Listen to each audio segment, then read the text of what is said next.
Who is that? Is somebody here? It's Miguel Migusto. What happened to you?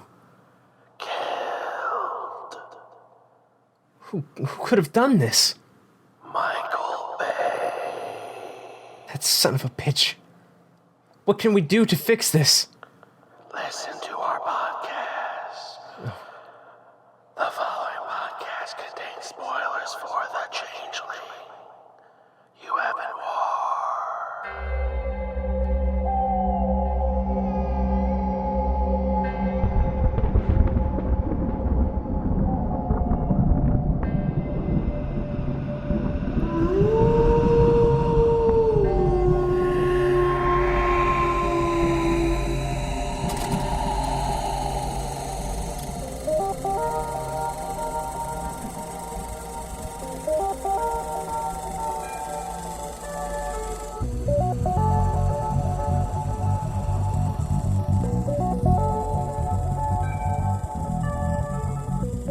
What is up, everybody, and welcome back to another episode of KFR News Radio. This is your host, Glenjamin Button, along with your host, Miguel Miss Spooky from the Grave Gusto.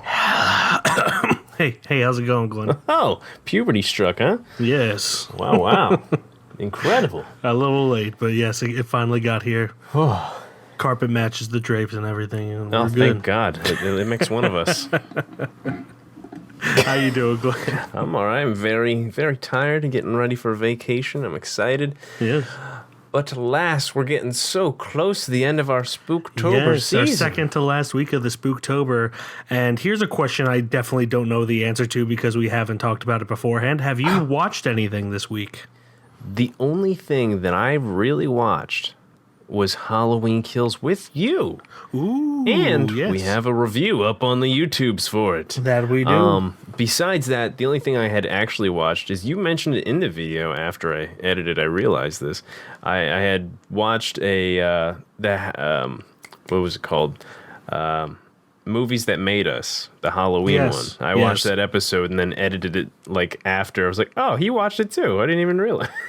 Yeah. It's So good, that was good actually episode. a pretty informative episode. Yeah, definitely. Out of the newest season, it's definitely my favorite season. That was the only one that I've watched from the series, period. I was at my mom's and I was just there to pick some stuff up.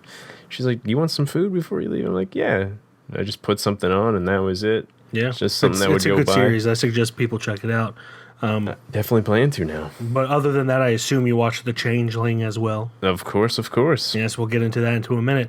I had a little bit more of an eventful week. I've finally gotten into like a good schedule where I can like see movies after the kid and the wife go to sleep, so they don't feel like they've been abandoned. Although if someone breaks into our house and murders them, I will feel extremely guilty. That would be a guilty thing to feel. But that's not going to happen because that only happens in movies. But I watched 5 movies, including Halloween nice. Kills. That was the first one I watched. Review up on the webs. Then I went back to the theater the next night and watched The Last Duel, which is the Ridley Scott's newest film with Matt Damon, Ben Affleck, Jodie Comer, and Adam Driver. True story about a rape trial in the 14th century in France, which, the laws back then were bonkers. That absolutely The is way true. they found out who was lying is that they had duels to the death because God surely would not let someone who was lying die. But makes sense. this was a really, really well done movie. I really enjoyed it. I'm going to eventually, hopefully by the time this is up, have a review for that on our YouTube channel. Okay. Just haven't gotten around to it yet. But I recorded it, just haven't edited it. Yeah. So that's The Last Duel. Then I watched The Black Cat. As many of you who listen regularly know, I like the Criterion Channel, and the Criterion Channel has a bunch of old Universal horror movies from the 30s and 40s. The Black Cat is one of them. It is a movie with Boris Karloff and Bela Lugosi. And it's really good. That's good. Yeah, it's I don't have too much to say about it. It's not really a monster movie. It's more about like this guy who like he's a mad scientist, and I guess he's like trying to put someone else's consciousness in someone else's body or something. I don't know. It's if I had one complaint, it's not very clear what the end motive is. It's just that Boris Karloff's character is a bad guy. Okay. But yeah, really, really good film. But great acting for both of them. Then I watched The Changeling, which we'll get into in just a minute, and then I watched another Universal horror movie today called The Raven, also with Bela Lugosi and Boris Karloff. This one is about a mad scientist who is obsessed with Edgar Allan Poe and creates a bunch of the torture devices that Edgar Allan Poe wrote about in his basement. There is a remake on this, I believe, with John Cusack. John Cusack, yep. Yeah, I don't know if it was a remake, but it's essentially like the same story. So I really like that movie. I want to revisit it. The John Cusack one. I haven't seen the older version. I remember it being okay. I really like this one though. Actually, no, it's fine. I said, I kind of get lost in like the Boris Karloff and Bela Lugosi. You see them just as Dracula and Frankenstein, and to see them as anything else is just kind of a treat. The movie itself is fine, but their performances are really good. Okay. Especially Boris Karloff in The Raven. He's really good in that. But that's all I watched this week. We both don't have any news, if I'm correct. Is that true? Yeah, I don't know if too much happened in the week, but I didn't hear about it, to be honest. For sure. So, I guess without any further ado, let's get into The Changeling. Within this old house live two residents. One of them is John Russell, composer, professor. The other has been dead for over 70 years.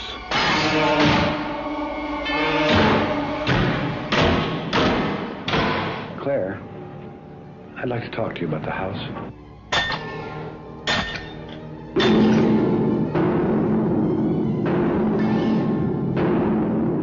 Did you die in this house? How did you die? Whatever it is trying desperately to communicate. What is it in that house, Claire? What is it doing? Why is it trying to reach me?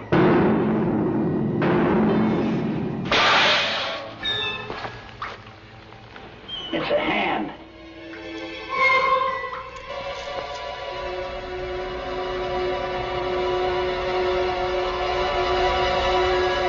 After the death of his wife and daughter in a car crash, a music professor staying at a long-vacant Seattle mansion is dragged into a decades-old mystery by an inexplicable presence in the mansion's attic. Nice. I'm patting so much on my back right now. Did you practice that, Glenn? I did.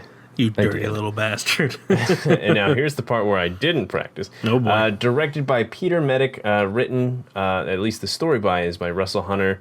William Gray is the screenplay, and Diana Maddox is also the screenplay. Stars George C. Scott, Trish Van Devere, and Melvin Douglas in the time tale about a little ghost boy who could. Yes. So I thought you were going somewhere with that. I was going to, and then I just realized it was stupid. So here we are. So I had picked this movie because this is actually one of my mother's favorite horror movies of all time, and I remember watching this a lot when I was younger. I don't think I've watched it since probably 2009, but I remember liking it a lot for sure, and I wanted to revisit it because I didn't know that you didn't see it, and I wanted to rewatch it. So here we are. Look at us. We are doing our thing. That is what this podcast is about. So yeah, I knew nothing about this. I wrongfully thought that this was the original of a Clint Eastwood remake with Angelina Jolie. It is not. That one is based on a true story and is grounded in reality. Whereas this one is about ghosts. I was the other way around, is when I thought Clint Eastwood's version was coming out. I'm like, oh, fuck yeah, they're doing a remake of this movie. I'm like, hell yeah. So we were both little confused boys. Yeah, but this, I gotta say, I loved it. It was so atmospheric in its telling. Nothing truly. It's didn't fall into the trope that a lot of horror movies today fall into, where it's just like you gotta have hauntings right away. Yeah. It kind of eased into it, and that really built up the suspense for me. But it still kind of has that thing where every haunted house movie, whenever you see the house, you're like, sister, that's haunted. Why are you going there? Don't. Oh, nice mansion, brother. Holy Yeah. hell. That's not going to freak me out when I go Yeah. to sleep. But I thought the atmospheric tones of it and how the beginning haunting started with just the door opening up in the background, or things being in a place where they shouldn't be, and stuff like that. I thought it was really effective. And George C. Scott, I feel like, is a very underrated actor. Very much Obviously, he's mostly known for playing Patton in Patton, and also Doctor Strangelove. So he's kind of known for these, Or even Scrooge. or Scrooge. Yeah, he's known for these macho kind of roles, and this was a more subdued. I mean, there was definitely macho aspects to it, but it was more subdued and Yeah. kind of showed like his intelligent, fun side. Not that any of the other characters he play are He even dumb. showed some sensitive side as well. Absolutely, I was just about to say that. With his wife and daughter dying in the very beginning, like it, and the way they open it up with them kind of, being in this situation with a broken down car, but still enjoying each other's company. Such an effective way to build their relationship right off the bat. Oh shit, he died on my birthday in 1999. Sorry, Why- I'm on his IMDb right now. Why would you do that to him? Why would you do that, George C. Scott, on my 10th birthday? But I thought it just built their character, their relationship so well in such a quick amount of time that even though you knew it was going to happen, when they did die, it was just like, damn, like you feel it, and it's really impactful to have something happen so fast like that, and have it be effective. You set up this backstory for that family. You show that it's a loving family and all that in the first 5 minutes. That way, you don't really have to ever explain it much further after that. Yeah. So what this movie did was it spent time him dwelling on the trauma of that accident and stuff like that, instead of explaining it all throughout the whole movie instead. So Exactly. that was really cool, especially with the ball. There was a lot of use with the ball that his daughter played with a lot, and with shall I say, ghost of this mansion, using it a lot to just kind of fuck with him. And it was really cool to see them constantly being like bringing that up, to amplify his terror of something haunting the man, and B, making him go back into that trauma that, damn, that was my kid's toy. Now this kid's fucking with me with my daughter's toy. Yeah. This is insane. I'm George C. Scott. One thing I did appreciate is that it never turned demonic, which a lot of ghost movies have a tendency to do nowadays. It just kind of helped with the motivation that he had of trying to help this kid. Even though like his residence at the house was always only going to be temporary. Mm-hmm. So like to give him a motivation to help a kid that is dead was just a really cool concept, rather than making it an evil spirit, even though it did chase a woman down with a wheelchair. But you got to have some scares in there somewhere. But I just loved the way that this was shot and everything. Including the biggest, most impressive scene, I think, was the seance scene. The seance with the medium who's communicating and writing. The pacing, the fast pacing of that, and how it just builds and builds and builds is just brilliant. And then going back to him listening to the recording of that and hearing the EVP on there, that segment altogether is just brilliant filmmaking all around. And I didn't know enough about this movie to really have an opinion either way, but it just surprised me coming from an 80s horror movie. Yeah, it's such a good rewatch too, because I remember like I told you, I think last week I watched this movie last with my good friend Zach, Smiley Magoo, as you know. Smiley Magoo. And he hates horror or any aspect of it. So during that scene where they're doing the seance, we were just fucking with him, and every time like he was like, Joseph, and then she'd be like, Joseph, and then, or like she would write it down, and then the guy would be like, Joseph, and then I'd be next to him whispering, I'm like, Joseph. So we'd constantly just mess with him. He'd be like, stop doing that, man, stop doing that.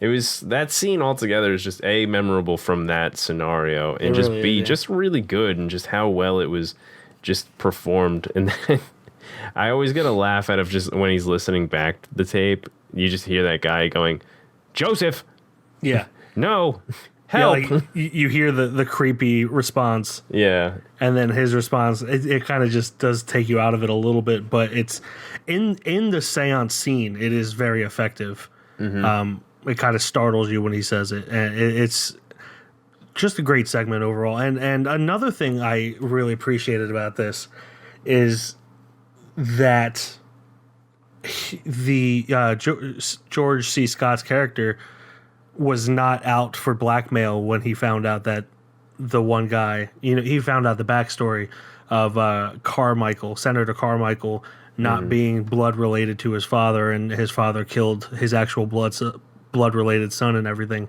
And he wasn't out for money or anything. He was just like, I'm helping this kid. It was just a really human story overall. It's just like, I'm just trying to help this kid. I'm not trying to get any money or anything. Just trying to help this kid, and these are the only copies of these things, and do what you want. But I'm just I needed to get that out there to help that kid pass on. Yeah. And I don't believe in ghosts, but I think it is. I watch a lot of ghost hunting shows because I find it interesting, even though I don't believe in it.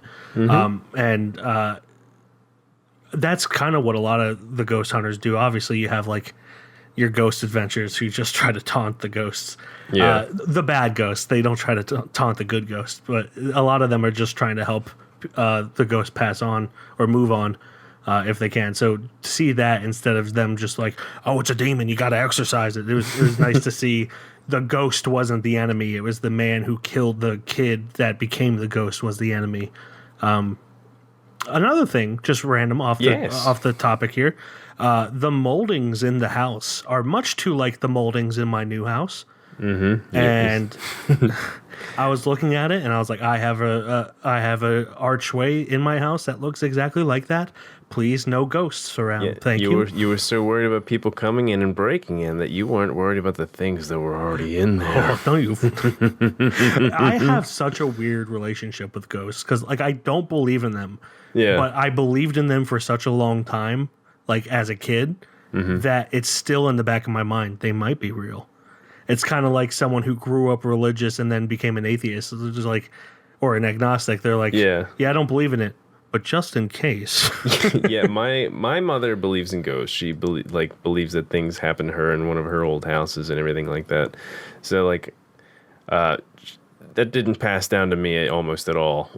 Like I believe they're maybe. It's never happened to me, so I can't say yes. I can't. But I don't sit there and go, "Wow, did you feel that cold breeze?" Yeah, that was a ghost. No, no, it's probably just a cold breeze. Yeah, I mean, the creepiest thing that happened when I did believe in ghosts, it was when I was a projectionist at the theater you work out Downingtown. In the projection booth, there was like a little alcove, and in that alcove, it's dark no matter how many lights are on. And one night I was the only one there. The other manager had left. Talking about the one next to 15? Yes, next to 15. I had gone. The other manager had gone home because they had school the next day, and cleaners hadn't come in yet. All the patrons were gone, and I'm shutting down 14. And when 14 shuts down, I hear a noise, and for the longest time, I thought I heard two voices and one. And in my head, I made up the what's he doing, and then the other one said, I don't know, be quiet. But then I realized like later on there was just like the hissing of the projector, and you definitely do hear things in that you make theater. A lot in your head. Yeah, like you, especially like I go in very early in the morning. I know this is no longer what seems to be a movie review, but we're just saying things that happen to us, man. It's on topic. It's part of the spooktacular. But it's like you're in there by yourself, and like you're just sitting there, and then you like hear something, but it could literally be like air ducts or anything like that. Yeah. And you're just like, well, what if it isn't? The human mind always tries to find voices and faces and things. Yeah.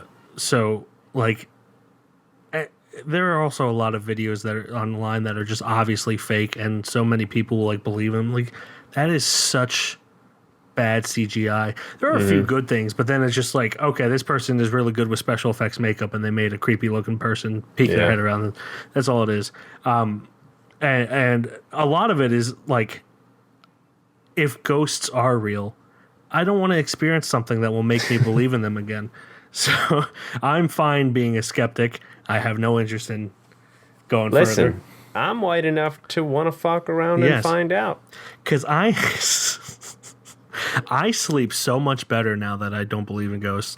I was so paranoid when I did. Like, I would just hear any noise. It still affects me today. Like, I get sometimes, especially if I'm in a place I'm not familiar with, I get sleep paralysis. And I know it's sleep paralysis, but I still have to sleep with at least a light on in the room, because it makes the hallucinations and sleep paralysis less terrifying. Yeah. So I sleep with lights on whenever I go to hotels now, just because I'd rather not wake up and see people hanging by their neck or above my bed. Completely understandable. Yeah. So yes, I would rather think of things logically than think that there are ghosts and lose sleep over it. So, but anyway, back to the movie. Back to the went on a top of your good hand. 4-minute tangent there. This movie here is. I like to think no offense to my parents, but I like to think most of the time they don't really have a good taste in movies. when last week when you said this is your mom's favorite horror movie, I was like, oh great, Yeah. this is probably gonna be bad. No, I mean, I grew up on a lot of movies that they watched, and I used to like a lot of movies that they watched, but rewatching them, I'm like, wow, those movies were actually shit. I'm so sorry, Glenn. I can't feel partially responsible for that. Yeah, well, you're to blame. How dare you? But like this is one of those golden nuggets that's stuck, and I'm glad, because this was actually a really good movie, and it holds up. Because, it really like, does. It doesn't like overstay, like or overdo anything with the ghost or anything like that. It's just a good story of this dude. He's renting, and there's this little haunting. This kid's just trying to be like, yo,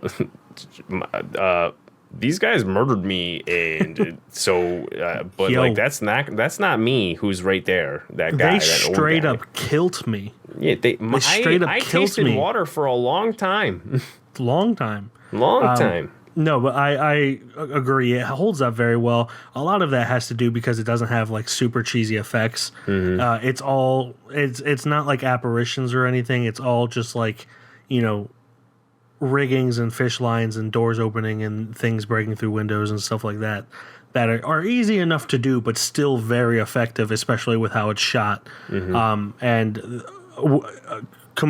pushed or mixed together with a great performance by George C. Scott, different than any other character I've seen him play. Granted, I haven't seen too many of his films, but from the ones I'm familiar with, very different. It's just it's a very well-rounded movie. The pacing is great. The story is great. Everything in it makes sense. There's nothing that's just like, why is this happening?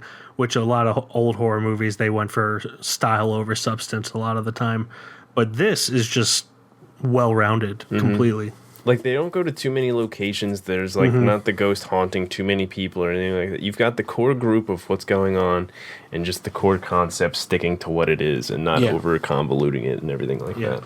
My favorite part of this is how George C. Scott, his character, is never truly like terrified of what's happening. He's just kind of curious, like, what the hell is going on? This fucking thing, man. To the point where if I were the ghost doing the haunting, I would be terrified that he wasn't reacting. I would just be like, so that, why is this man such a man? Yeah, that door just opened with no explanation, and you're not even batting an eye. What have you seen, George C. Scott? And I really liked. I think one of my favorite parts, other than the seance part, was just him kind of reminiscing like the night before on like his family being killed, and then like he wakes up, he's like in the dead of morning at 6 a.m. just crying his ass off. And then he hears like these banging noises that Joseph's making throughout the house. And I thought that was so cool. Just like that. Obviously it's not cool to be really fucking sad, but It's I realistic. just thought it was so realistic, and just like how real he was as a human being, that he's like still, you know, he's not just gotten over it. You know, he's still dying from this. Well, not actually dying. You know what I'm saying. I agree. It was very, very human, in which you know, a lot of people will like, they'll only react if someone brings it up, and otherwise they're just like completely normal or fine. Maybe a little, you know, edgelord like. Yes, I'm also glad that it wasn't romanticized either. Like the deaths. No, like they could have easily had George C. Scott and Trish Van Devere, Oh, like, yeah, kind absolutely. of like falling in love throughout the thing, but they never really do that at all. Like they're just trying to figure out what the fuck is going on, instead of them like kind of falling in love through horror. Also, her reaction to hearing the EVP from the seance too. Well, where she just comes back in the room and she's crying because of how sad it is. Like that, damn, like and her after her being chased throughout the house, her performance is so real. It's insane. Like it's scary. Like she actually looked like she got haunted. Yeah. Like she just shit her bricks is during all of her performance. Like she was ready to build another mansion. I can't build another mansion. I shit all my bricks. Shit on my bricks. I'm sorry.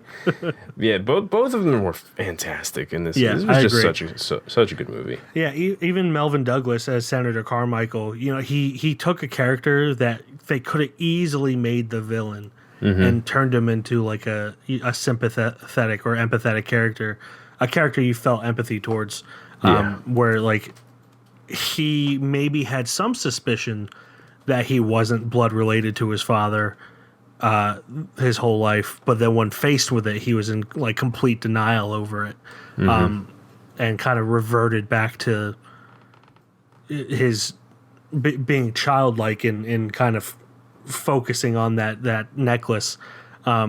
I thought is just brilliant, and seeing him kind of walk through the burning mansion while seeing what happened to who would be his brother if his dad didn't kill him.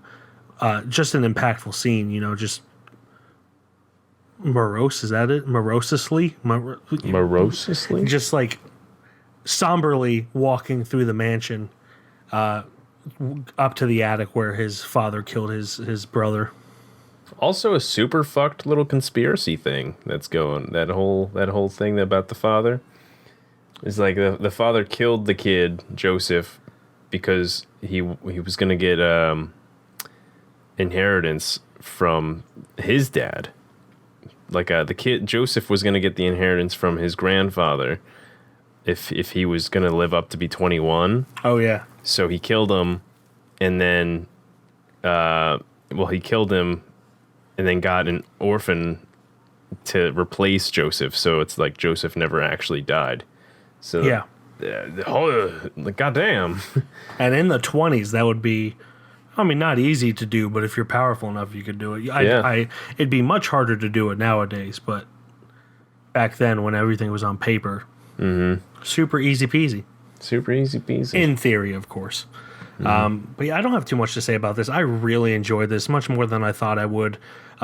Yes, I understand that is mainly because you said that it's your mom's favorite horror movie, and I may be a little bit prejudiced towards the kinds of movies your mom likes. What's your mom's name? Lori? Sorry, Lori. But it's just the truth. She won't listen to this. What does it matter? Oh yeah, what's it? But yeah, I really enjoyed this, and I got nothing else to say. All right, let's move on, shall we? So that brings us to the judgment for The Changeling. As always, it has to be a unanimous decision whether or not it makes it onto the KFR shelf with the likes of Apostle and Handmaiden Glenn. This was your pick, so you get to pick first. It was. I think it's easy enough to say that I liked it enough for sure. It was such a good rewatch and just such a good watch period. Do it. Just watch it. It's on the shelf, baby boys. What would you do if I said no? You're a liar and a fiend. That's true. I am a liar fiend. Yeah, I was very impressed with this film. George C. Scott was. I mean, the whole thing is great, but George C. Scott is what was the driving force for me liking this film. And I thought it was very effective. Love the pacing of it. I know a lot of people would probably think it's slow pacing, but I love the pacing of it. So I will say yes. You know what's kind of fucked about this? What?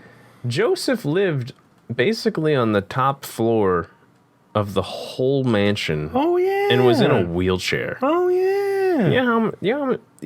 I mean, that's not unlike how people treated people with disabilities back then. Even up until the 80s, let's just put them somewhere nobody sees them. Yeah, essentially, people were fucking horrible to people with disabilities, and it's a shame. There's so much wheelchair just to get to Trish Van Devere.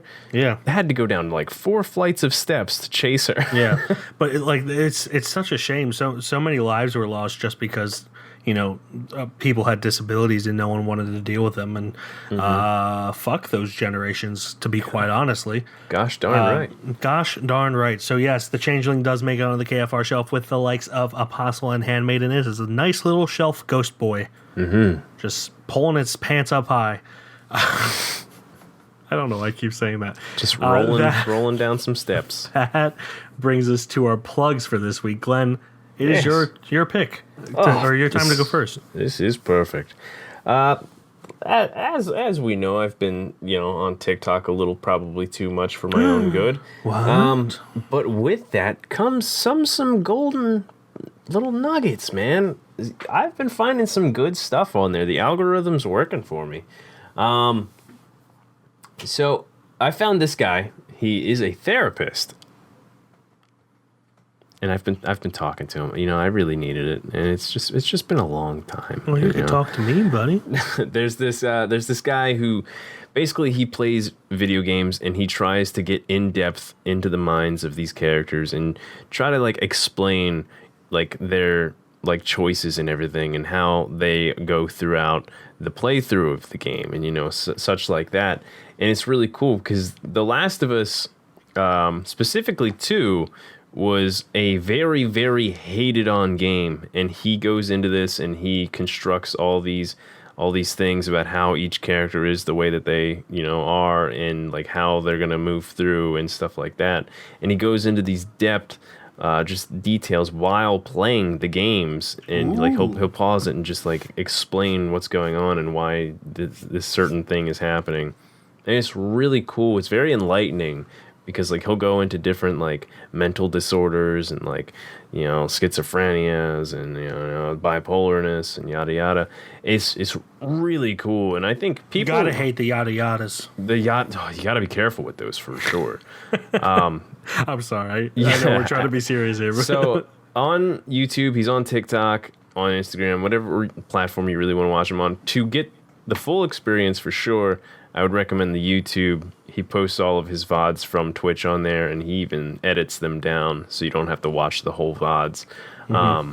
But his name is Dr. Mick, M-I-C-K, on all of those platforms. And he's really good, especially if you didn't like The Last of Us 2 specifically, for some reason, and I hate you for that, watch this, because he goes into depth about characters and stuff like that. And cool. I love those games, and I love watching these now. They actually help me fall asleep because I'm learning so much, and I hate learning, so I fall asleep. All right, so that was Dr. Mick. Yes, Dr. Mick on TikTok, Instagram, what have you. That is Glenn's plug. My plug, we've already talked about it a little bit. The Movies That Made Us has got many episodes on Netflix. Season 3 just came out. Halloween is among them, so is Friday the 13th, Nightmare on Elm Street. What else is on there? Coming to America just randomly is on there. It's all Halloween related until Coming to America. Did you say Alien already? I think Aliens. Yes. I don't think Alien is on there. If it is, I missed it. But Aliens is on there, and then Coming to America, which is just random, but I love that it's on there. So that is on Netflix. The Movies That Made Us Season 3. Check it out if you love movies. Perfect. Yes. So that brings us to assignment. Those were our plugs, by the way. I don't know if you knew that. But that brings us to our assignment for next week. It is the last week of the KFR Spooktacular Year 2, Season 2, the second annual one, whatever you want to call it. With it being the last week, it is our second time to do streaming roulette. As always, we spin the giant wheel 3 times, and we pick which of those 3 spins, the very real spins of real wheels. Of course. Which of those 3 we want to watch. I have selected the genre horror on the very real wheel. That is not just realgood.com. And for the first spin, we are going to get Demon Seed, starting off strong. Demon Seed. Yeah. Wow. It looks absolutely horrible by the poster. In 1917, or 1977. 1977. It is going to be on Criterion Channel. Okay. Which you and I have. I highly suggest people get that. And Tubi. And Tubi and Plex if you have Plex. Demon Seed. A scientist creates Proteus, an organic supercomputer with artificial intelligence which becomes obsessed with human beings and in particular the creator's wife. And I have to say, I feel bad for saying that this looks horrible because it is on Criterion, so it's probably not horrible unless it's Pink Flamingos. Then we're getting somewhere else. Anyway, directed by Donald Camel or Camel, I don't know. Based on the book by Dean R. Koontz. I know my dad loves Dean Koontz, so there's that. Robert Jaffe and Roger O. Hearson wrote the screenplay. It is starring Julie Christie, Fritz Weaver, Garrett Graham, and Barry Kroger, and that is Demon Seed on Criterion Channel. I believe you said Tubi and also Plex TV. So, that was our first spin. Here comes our second spin. I've already seen this, Little Monsters, but I don't know if you've had with Lupita Nyong'o. I have not. Okay, we'll keep that in there because I think it is will be a good one if we decide to choose it. And also, I would be interested in watching again. Little Monsters. A washed-up musician teams up with a teacher and a kids' show personality to protect young children from a sudden outbreak of zombies. Is written and directed by Abe Forsyth, starring Lupita Nyong'o, Alexander England, Josh Gad, and Kat Stewart. It is on Hulu. Let me see if it's on anything else as well. That'd be interesting. On Hulu. Yeah, it looks like it's just on Hulu. Just Hulu. I think it's a Hulu original, actually. Yeah, it's on the poster. I should have seen that. Dumb me. So that is Little Monsters. Spin number 3 is here. The Last Man on Earth. Another classic-looking one. 1964. Yes, with Vincent Price. We haven't had a Vincent Price movie ever, I don't think. This one is on Tubi, Pluto, Amazon, and Tubi again. IMDb TV, Tubi, Pluto, Plex, Popcorn Flicks, the Roku channel. You said Amazon as well? I think Amazon is for rent. Yeah, maybe. Yeah, Amazon's for rent. So The Last Man on Earth, when a disease turns all of humanity into the living dead, the last man on Earth becomes a reluctant vampire hunter. Directed in Italy by Ubaldo Ragona, and in the U.S. by Sidney Salco. I'm guessing that is strictly for editing. Written by Richard Matheson, William F. Leicester, Furio M. Minetti. Is starring Vincent Price, Franca Bettoia, Emma Danieli, and Giacomo Rossi Stewart. Oh. And that is going to be on all those things, including IMDb TV, which is free for everyone, just so you people know. That is The Last Man on Earth. This is a good batch, honestly. This actually really is a good batch. I'm very struggling on which I kind of want here. Ooh. Honestly, I'm looking at both. They are all like the same length, too. Yeah, I'm looking at both of the classics for sure. Yeah. I'm leaning Demon Seed, personally. Let me just double check that. Man, this is a hard one. They're all the same length and all around the same rating. Yeah. I'm okay with Demon Seed. Okay, cool. Yeah, I mean, Gotta love me some Criterion channels. Gotta. So yeah, I guess we'll go with Demon Seed. Yes. I cannot touch your body as a man would touch you. But I'm going to show you things which human eyes have never seen. In the privacy of a woman's room, against her will, the inconceivable act.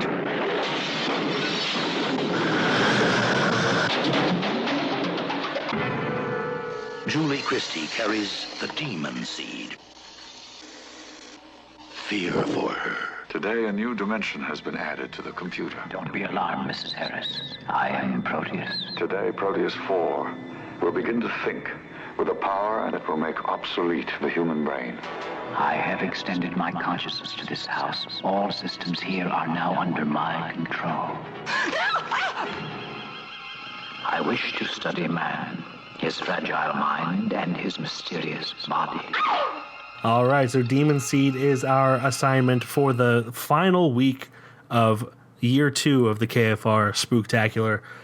Thank you, everyone, for listening. As always, you can check that on Criterion channel, by the way. Did I say that 1,000 times already? Mm-hmm. Okay. Thank you, everyone, for listening. As always, you can check out our website, www.keystonefilmreview.com. On Instagram, we are Keystone_film_review. Twitter, Keystone_film. Facebook, Keystone Film Review. YouTube, Keystone Film Review. TikTok, Keystone Film Review. And imagine I'm flossing while doing that, or whatever the kids do these days. I just imagine that and I want it erased. And on Letterboxd, I am Mike KFR. And I am Glenn KFR. And that will do it until next week when we watch a movie that has a very risque poster, but is also about a demon computer.